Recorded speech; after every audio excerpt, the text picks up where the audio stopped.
जय भोलेनाथ। कैसे आप लोग? आई होप आप लोग अच्छे होंगे। तो भोलेनाथ की कृपा आप लोगों पे हमेशा बना रहे। तो सावन का महीना स्टार्ट हो गया है भाई, और सभी भक्त महाकाल के दीवाने सभी लोग जा रहे हैं दर्शन करने भोलेनाथ के। तो इन्हीं बीच पवन भैया का एक सॉन्ग है जिसका टाइटल नाम है जागिए बाबा। बहुत ज़्यादा औसम सॉन्ग है और सुन के बहुत ज़्यादा मज़ा आने वाला है। तो पवन भैया के बहुत दिन से इंतज़ार होता रहे कि गाना कब आएगा भाई। तो थोड़ा बहुत लेट है गाना आने में, फाइनली गाना आ गया। तो चलिए हम इस पर रिएक्शन देने वाला है। तो वीडियो को स्टार्ट करते हैं, और वीडियो अच्छा लगता है तो लाइक और शेयर जरूर करना।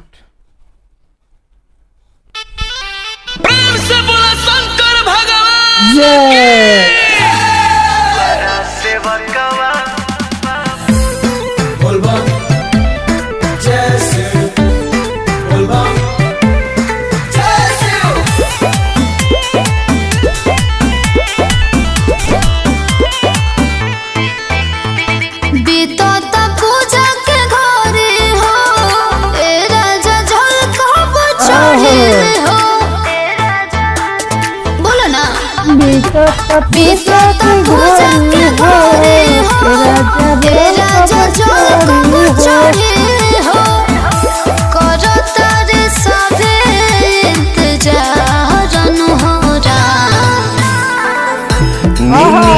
के मातल बाबा खोले हो दुआरा से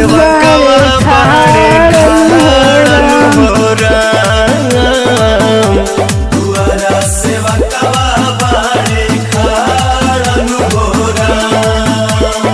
ओम नमः शिवाय, ओम नमः शिवाय।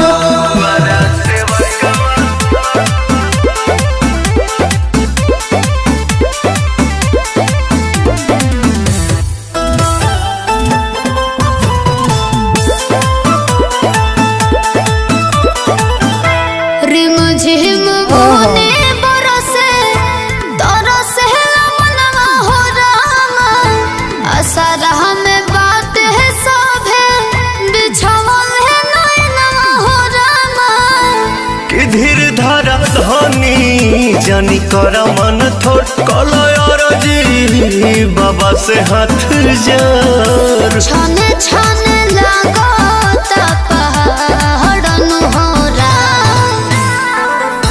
निनिया के मातल बाबा अखियों न खोले हो दुआरा से बकवा बाड़े खड़न होरा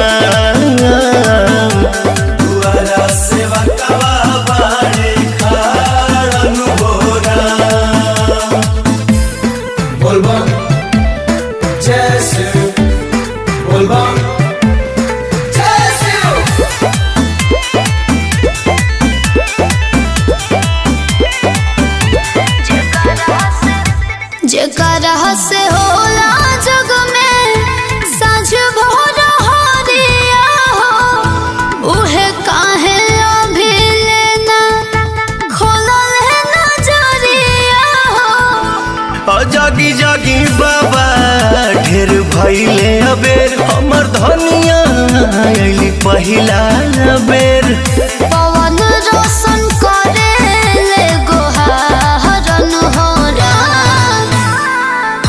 निनिया के मातल बाबा अखियों न खोले हो दुआरा से बकवा बाड़े खड़न होरा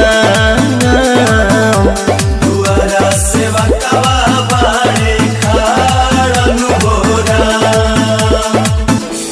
सो गाइस, कैसा लगा सॉन्ग आप लोग का कमेंट सेक्शन में जरूर बताइएगा। तो भाई गाना लिखे हैं रोशन सिंह विश्वास।